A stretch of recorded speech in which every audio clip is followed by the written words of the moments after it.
Monsieur le Président de la République. Monsieur le Président, chers amis, Mesdames et Messieurs les ministres, cher Hassan Salamé, cher Jean-Noël Barrot, chère Catherine Pégard. Le micro. Ah, les micros marchent mal. Monsieur le directeur général de l'UNESCO, Monsieur le Président du Louvre, Madame la Présidente d'ALIF, chers amis, Messieurs et Mesdames les députés, et en vos grades et qualités, c'est un grand honneur de vous accueillir aujourd'hui, surtout d'accueillir le Président de la République pour cette visite exceptionnelle de notre nouvelle exposition Byblos, cité millénaire du Liban.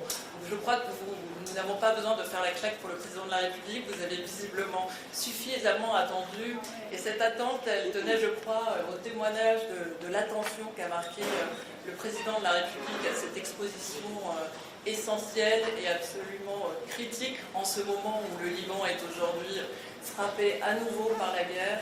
Cette exposition vient marquer à la fois l'histoire millénaire du Liban, mais elle vient aussi rappeler à quel point il est de notre devoir de préserver cette histoire, de préserver ce patrimoine de tout effacement. Et nous savons à quel point les efforts diplomatiques menés par le Président de la République et Jean-Noël Barrot visent à contribuer à l'arrêt de la guerre et au cessez-le-feu. Donc, Monsieur le Président de la République, cher Hassan Salamé, c'est un grand honneur de vous accueillir aujourd'hui. Et je tiens, en dernier mot, à souligner combien le travail des équipes à la fois libanaises et françaises ont contribué à cette exposition absolument magnifique. Une exposition qui a été menée avec beaucoup de détermination, beaucoup de courage et une grande confiance entre les équipes dans un contexte particulièrement compliqué où nous avons dû ramener les trésors du Liban, et je remercie les autorités libanaises de leur confiance sous les bombes dans des circonstances particulièrement difficiles. Donc merci encore de votre soutien. Votre visite aujourd'hui est, je crois, un signe de la solidarité, du soutien de la France et de cette amitié indéfectible que vous avez marquée pour le Liban et que la France marque pour le Liban dans ces circonstances difficiles. Merci, Monsieur le Président de la République.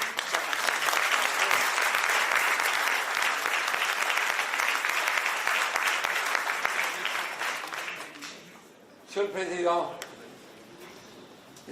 Mesdames et Messieurs les ministres, chers amis, je vous porte le salut amical et reconnaissant de mon pays.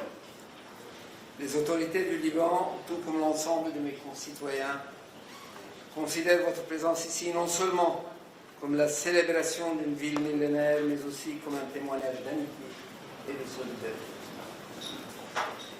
Ma profonde gratitude va à toutes les institutions qui, en dépit d'une première tentative interrompue par la guerre de 2024 et d'une actualité toujours aussi tragique, ont rendu possible cette exposition. Elle va au musée du Louvre, à l'Institut du monde arabe et à notre Direction générale des antiquités, sans oublier les fondations et donateurs privés dont le soutien traduit un attachement à la culture, autant qu'à la pérennité de l'amitié entre nos deux pays, amitié dont cet événement est l'une des manifestations les plus éclatantes. Depuis plus d'un siècle, depuis exactement 1860, archéologues et conservateurs de nos deux pays n'ont cessé de scruter ensemble les strates en millefeuilles de notre territoire. Je salue cette coopération exigeante qui, en retournant la terre de nos innombrables sites, vient enrichir le récit d'une humanité tout entière. Et pendant des millénaires, Byblos la docte, Byblos l'élégante, Byblos la sainte, Byblos que nous célébrons ce soir, l'aura marqué de son sceau. Son vaste rayonnement, bien au-delà de sa dimension physique, tenait moins à sa modeste puissance militaire qu'à son incomparable intelligence du mouvement. Tout comme ses marins légendaires parcouraient avec dextérité les mers du monde antique, la cité portuaire a appris elle aussi à naviguer avec le même doigté les ambitions hégémoniques des empires immenses. Comme le Liban de nos jours, dont elle demeure l'un des plus beaux fleurons, préserver son indépendance était pour Byblos une exigence quotidienne. Pour y parvenir, la cité antique s'efforçait de se rendre indispensable dans son rôle de carrefour, d'intermédiaire et de creuset. Cette expérience unique nous encourage aujourd'hui encore à transformer nos idées en signes, nos ressources en échange, notre diaspora en atout et notre crainte en une patience confiante face aux excès que portent en eux les empires. Cette patience, loin d'être une invitation à la passivité, est une manière d'appréhender le temps long. Lorsque les puissants usent de leur force, les plus vulnérables doivent compter sur leur intelligence. Ce que Byblos nous rappelle ici est précieux. Nous, pour un pays de taille modeste, inscrit dans une région où les ambitions sont légion et les conflits récurrents. Comment continuer à exister lorsque les forces qui entourent et traversent votre pays menacent son indépendance, voire même son existence? Dans un contexte où les lignes de fracture sont béantes, l'histoire de Byblos n'apporte pas de réponse simple. Elle suggère une voie, celle de la lucidité face aux dérives et d'une sagesse stratégique capable de chercher dans la complexité même les conditions d'un retour au droit.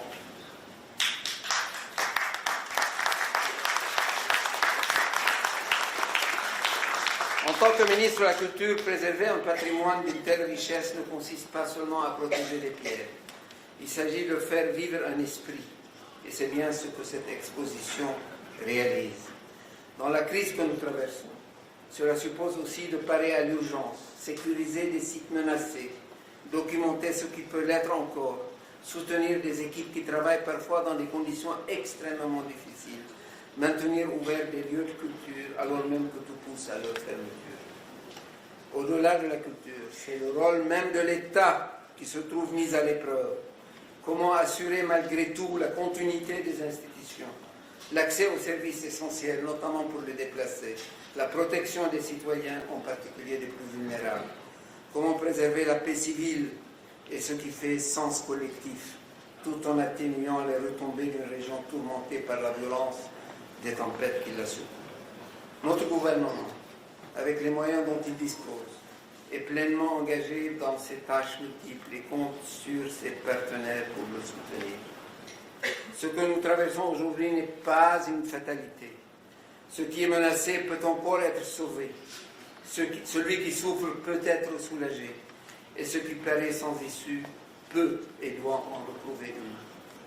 Dans une période où les équilibres régionaux se recomposent dans le sang et la fureur, le soutien de la France est précieux.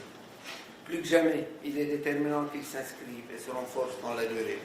Monsieur le Président, vous avez, fidèle à l'idée que la France se fait d'elle-même, porté des efforts constants pour accompagner le Liban dans les moments les plus critiques de son parcours. Vous êtes venus ce soir honorer notre passé. Nous formons le vœu que vous resterez à nos côtés pour abréger notre tragédie présente et pour donner à nos enfants l'avenir qu'ils méritent.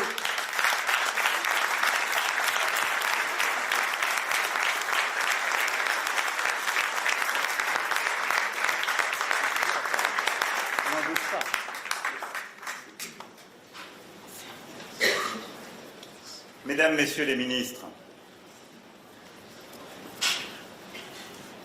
le directeur général de l'UNESCO, Mesdames, Messieurs les ambassadrices et ambassadeurs, Mesdames, Messieurs les parlementaires, Monsieur le préfet de région, Madame la présidente de l'Institut du monde arabe, Mesdames et Messieurs les mécènes et responsables du monde de la culture, Mesdames et Messieurs, en vos grades et qualités, chers amis, merci pour vos mots, Monsieur le ministre. Permettez-moi, avant d'entrer dans le vif du sujet, 2 mots en cette journée. Le premier, je m'exprime devant vous.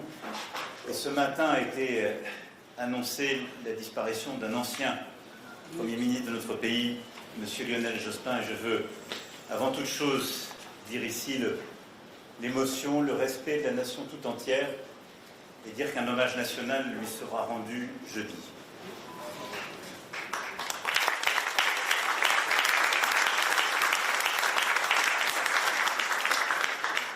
Et je suis très heureux, malgré ces mots que je viens d'avoir et la tristesse qui entoure ce moment, je suis très heureux de vous retrouver ici, à l'Institut du monde arabe, pour ce moment singulier. Très heureux de vous retrouver parce que j'aime ce lieu, y retrouver beaucoup de visages amis, parce que c'est la première fois que j'y retourne depuis que vous êtes présidente. Et donc je suis heureux de vous y retrouver ici, après avoir eu la chance de vous avoir à mes côtés, Madame la Présidente, et je suis sûr que vous ferez bien dans cette place. Et je veux ici saluer votre travail, celui de toutes vos équipes, et avec vous, du conseil d'administration, des ambassadrices, des ambassadeurs qui vous accompagnent, de l'ensemble des équipes de l'Institut du monde arabe. Et je veux ici vous dire vraiment ma confiance et notre soutien. Et je sais que le ministre aussi accompagne ce mouvement.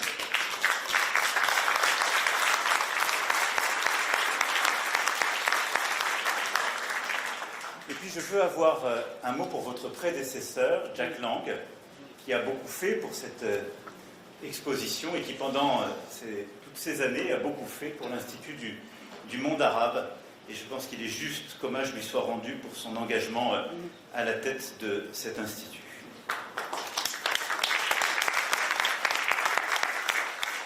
Alors être parmi vous aujourd'hui, c'est d'abord une marque d'estime, de respect, d'amitié, pour féliciter celles et ceux qui ont rendu possible cette exposition. Évidemment, l'Institut du monde arabe, le musée du Louvre, les services du Quai d'Orsay, l'ensemble des partenaires, cher Hassan, le ministère de la Culture, la DGA, l'ensemble des équipes, évidemment, de votre ministère, du site de Byblos, et l'ensemble des équipes qui ont contribué, et puis, évidemment, les fondations, les mécènes, institutions et particuliers qui ont accompagné ce chemin et permis cette exposition absolument magnifique au sein de laquelle nous venons de cheminer. C'est aussi dire combien la France, à travers l'IMA, à travers la LIF et les services du Quai d'Orsay comme du ministère de la Culture, veut continuer d'être impliquée aux côtés du Liban. En effet, nous avons pris des décisions et les investissements ont encore été confirmés dans ce contexte tout particulièrement pour poursuivre ce travail, pour sauver le patrimoine, pour continuer d'accompagner nos chercheurs, vos chercheurs, des coopérations scientifiques et muséographiques exceptionnelles qui unissent nos deux pays et permettent à ces civilisations, à nos histoires, de continuer non seulement d'être découvertes, comprises, de prospérer. Je veux dire que nous faisons ce travail en complicité évidemment avec votre ministère, avec tout ce qui est fait par également l'UNESCO, que j'ai cité tout à l'heure, l'œuvre d'Orient, et au fond, cette géographie singulière qui nous lie dans la région et qui permet depuis tant d'années à la France d'exercer ce rôle, oui, si singulier qui est le nôtre, quand on parle de la culture et quand on parle de votre pays. Monsieur le ministre, cher Hassan, vous venez de le dire à l'instant, en parlant en quelque sorte de la leçon de Byblos. Et pour toutes celles et ceux qui vont dans quelques minutes avoir la chance de découvrir cette exposition, elle dit beaucoup, presque de manière métaphorique, de ce qu'est le destin du Liban dans cette région. Devoir résister face aux empires. Et face à la brutalité des empires, résister par l'innovation, par la culture, par la capacité à inventer, à transmettre, par un syncrétisme remarquable. Vous me montriez tout à l'heure, en cheminant entre les pièces, comment d'une face à l'autre d'une même sculpture, on peut trouver du phénicien et de l'égyptien. C'est le destin tout entier du Liban qui est rappelé au fond dans ce chemin. Et celui de résister à la destruction des empires en sachant se montrer indispensable, car au fond, plus intelligent. En y apportant un visage, celui qui n'est pas la brutalité des empires, mais la force des civilisations. Et c'est ça ce qui... Mais la deuxième leçon de Byblos, c'est celle que vous avez démontrée par cette exposition. Celle qui consiste à résister. Celle qui consiste, alors que l'exposition était prévue en 2024 et que la guerre, déjà, faisait que le Sud était occupé, que le Liban était, une fois encore, sous occupation et sous les bombes, a été repoussée, celle qui a fait que, malgré tout cela, vous avez tenu et que l'exposition se tient.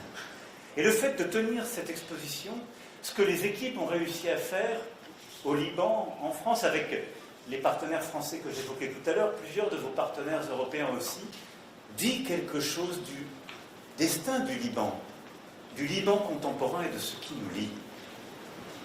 C'est que rien ne peut résister avec lui. Alors oui, il y a des pièces qui manquent. Et elles sont dites par la lucidité que vous évoquiez à l'instant, où le manque est figuré.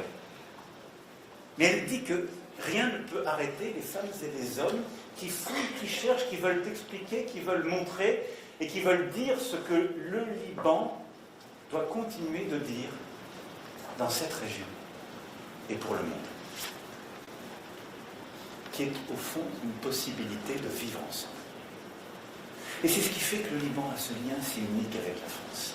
C'est ce qui fait que le Liban, avec sa géographie, son histoire, n'est pas simplement lié à notre pays dans l'époque moderne, et par le Grand Liban, et les rêves que nous y avons projetés, et ceux auxquels vous avez répondu, et par nos fantasmes réciproques. C'est simplement qu'il y a dans l'histoire de ce pays quelque chose qui correspond profondément à l'universalisme français. C'est une capacité à résister chacun dans sa culture, sa religion et ce qu'il porte, avec une volonté de vivre ensemble pour un projet national qui les réconcilie. Qui ne nie rien de ses cultures, qui ne demande pas d'oublier ses religions, mais qui considère qu'il est possible de vivre non pas face à face, ou l'un contre l'autre, mais ensemble dans un même projet, qui est un projet de respect. C'est pour ça que le Liban est plus grand que lui-même. Et c'est pour ça qu'à l'heure du fracas entre les religions, à l'heure où quelques-uns voudraient nous pousser à l'escalade des guerres, à l'heure où quelques autres voudraient nous faire croire que la sécurité ne peut être assurée que par l'envahissement du voisin qui fait peur, le Liban ne rappelle qu'une chose, la force de l'universalisme. Et le fait que rien ne doit prévaloir sur ce message, et la force, vous l'avez rappelé, que le droit international porte, qui est la possibilité de vivre en paix. Et c'est pourquoi la France se trouve une fois encore aux côtés du Liban, pas par fidélité, même si cela suffirait au fond, pas par amitié profonde, cela suffirait aussi, mais parce que le combat du Liban aujourd'hui est juste. C'est se battre contre tous ceux qui menacent sa sécurité ou celle des voisins. Et personne ici ne justifie les attaques et les mouvements terroristes. Mais c'est ce message qui consiste à dire que le Liban seul doit gérer ses problèmes. Et que rien ne doit justifier qu'il vienne violer son intégrité territoriale, sa souveraineté, si ce n'est la répétition d'histoires déjà connues il y a quelques années et qui n'ont produit aucun effet. Ni même celui que ceux qui les recommencent aujourd'hui voudraient nous faire croire. Et donc la France se tient dans la région depuis le premier jour pour dire ce message de paix, de stabilité, d'importance du droit international. Voudrez-nous encore nous croire, nous qui sommes membres permanents du Conseil de sécurité, comment les Européens pourraient être respectés, qui défendent l'intégrité territoriale et la souveraineté quand il s'agit de l'Europe, si on ne la défendait pas quand il s'agit du Liban ou d'ailleurs?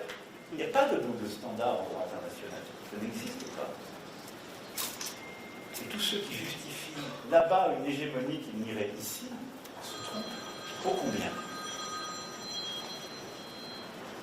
Ce que nous portons est ce même message. Celui qui croit dans l'universalisme, celui qui croit dans l'humanisme, celui qui croit dans le droit international. Le respect de la souveraineté des peuples est derrière de la dignité humaine. C'est cela, la politique que mène la France. Dans le moment que nous vivons, je veux ici redire mon soutien à vous, Monsieur le Ministre, à votre gouvernement et à votre président de la République, et vous dire combien nous sommes à vos côtés. Ils ont eu des mots très forts pour rappeler le monopole de la force et des armes. Portons un projet, le rôle de la France, c'est d'être à vos côtés dans ce moment. À travers ce lien et cette exposition, à travers l'aide humanitaire que nous avons apportée ces dernières semaines et que nous continuerons d'apporter pour venir en soutien évidemment des déplacés et de toutes les régions qui sont bousculées avec tant et tant de vos compatriotes après des années si difficiles. Et pour tout faire, pour que cessent les bombes, pour tout faire pour que cesse l'opération terrestre en cours, et pour que l'intégrité territoriale du Liban soit recouverte.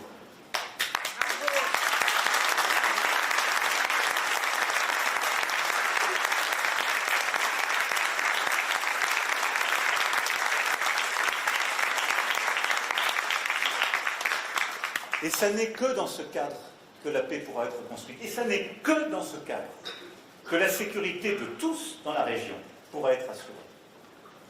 Aucune occupation, aucune forme de colonisation, ni ici, ni en Cisjordanie, ni ailleurs, ne saurait assurer la sécurité de qui que ce soit.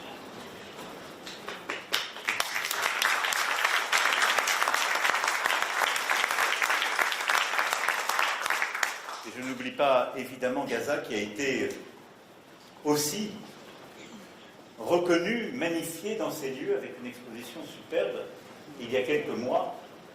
Et ce n'est pas parce que l'attention d'une partie de la communauté internationale s'est détournée que nous ne saurions ici redire évidemment l'importance de rétablir pleinement là aussi l'aide humanitaire à Gaza et surtout de poursuivre le chemin de la seule voie de la paix qui est celle de la reconnaissance politique, celle qu'a choisie la France et celle, je l'espère, que suivra complètement la communauté internationale. Et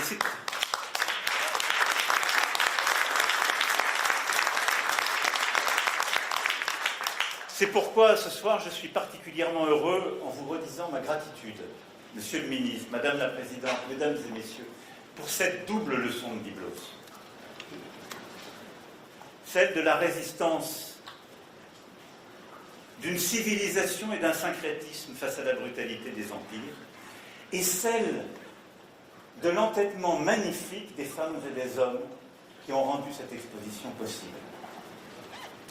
Soyons des entêtés des justes combats. Soyons des entêtés de la culture, du beau, de l'intelligence, du droit. Car ces combats, qui peuvent paraître désuets pour les uns, terriblement intempestifs pour les autres, sont au fond pas simplement les plus contemporains, mais les seuls qui comptent. Les seuls qui comptent. Car regardez, plus de 4000 ans plus tard, ce sont bien ceux à qui ici nous rendons hommage. Alors soyez fiers de les porter et comptez en tout cas sur la France pour être à vos côtés et sur l'amitié indéfectible qui lie la France au Liban. Vive notre amitié, vive la République et vive la France.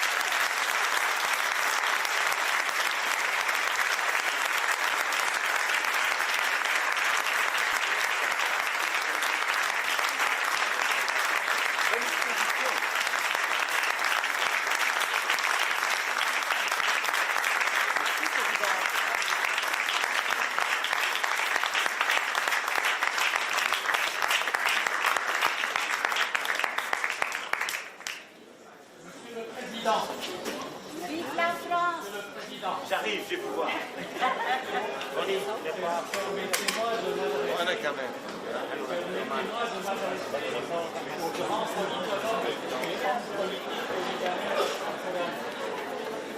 Monsieur le ministre, vous êtes la seule personne capable de fédérer toute la diaspora libanaise en France, en Europe, aux États-Unis, et il faut la fédérer. Il faut la transformer en une force de soutien à notre pays. À vous. Merci.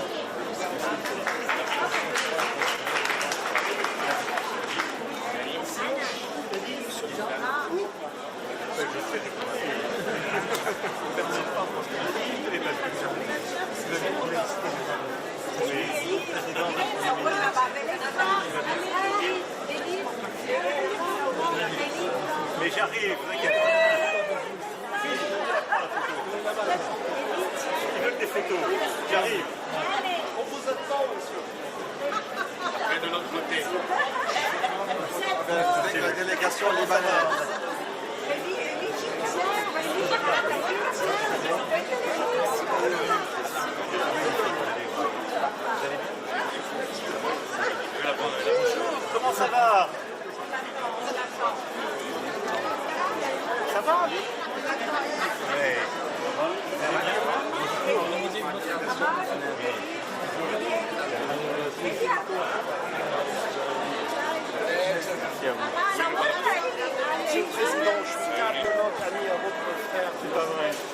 comment?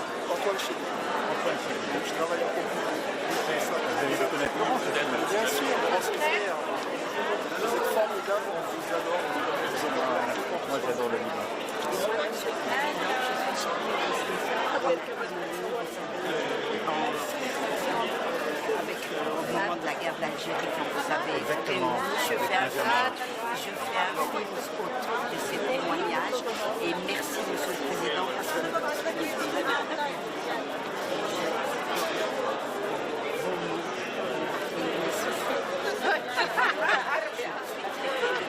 secret. Mais ne lâchez pas. Merci. Sachez que merci beaucoup. Ouais. Comment allez-vous? Merci Vous allez bien? Bah, merci à vous d'être là, de porter ce combat. Merci pour votre discours aussi. Vous allez bien? Bonjour madame. Comme d'hab, c'est clair. Quoi donc? Je disais fighting. Oui, toujours. Always fighting. Comment va? allez-vous? Je suis très contente. Ouais, on lâche rien. Non. Merci. Bon choix. Et vous avez tous que vous êtes touchés. Merci. Tiens, ici, président Charon.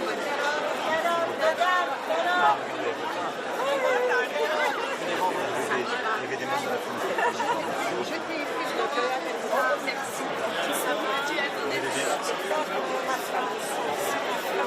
Et vous savez combien la France a de Liban? Vous allez bien? Allez, une photo avec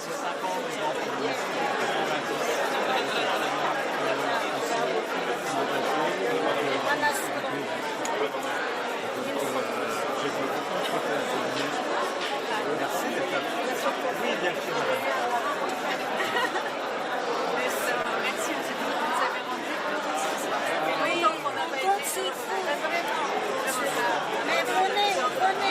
On est fiers d'être ici. Allez, Maggie, Ah, oui, bien sûr.